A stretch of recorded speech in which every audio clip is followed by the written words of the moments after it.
Hello guys, আসসালামু আলাইকুম। কিতা খবর? সবর ভালো আছেন নি? তো আজকে আমি রেডি হয়ে যাইলাম গিয়া বিয়া হঠাৎ। এখন আর আমার লাগে আছেন আমার মামা একজন। তো দেখা এখন আমরা ইচ্ছি লালপুর থেকে যাইতাম বিয়ানীবাজার একটা সেন্টারের নাম আলিশা সেন্টার। তো দেখতে দেখতে দেখতে আমরা আইলাম আলিশা সেন্টারও। আর আসেন আমরা কিছু ভাই ব্রাদার, ছোট ভাই। আর আমরা মাঝে মামা একজন কাগজ ছাড়া আইসন, মানে আমার বাইক না, তাই একটু ফসাইলাম, হইলাম যে কাগজ ছাড়া আইলা গেলা। এখন আমরা যাইরাম একটা ফেমাস একটা জায়গা বিয়ানীবাজার, সব বড় ভাই ছোট ভাই এই অন্য চা খাইন। সো এই জায়গা খেয়ে যাচ্ছি নয়, আমার জানাইবা একটু কমেন্ট করিয়া। তো আমরা রং করতে করতে করতে এখন আইলাম সেন্টারের ভিতরে, আইয়া উবই গেলাম খানিত। খাওয়া তো সব থেকে ইম্পর্টেন্ট। খানি শেষ করিয়া যাইরাম গিয়া বাড়িত। আর অন্য একটু পাতলামি দেবো।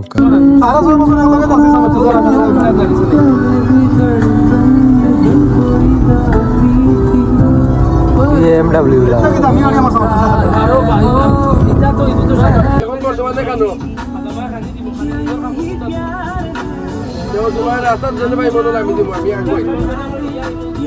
তো আমরা একটু ডং করিয়া আইছি বাড়ির কাছে। বাড়িতে আইছি, গাড়ি থেকে এখন নামিয়া বাড়ি যাইম গিয়া। আর সব ভালো থাকা, আল্লাহ হাফিজ, আসসালামু আলাইকুম।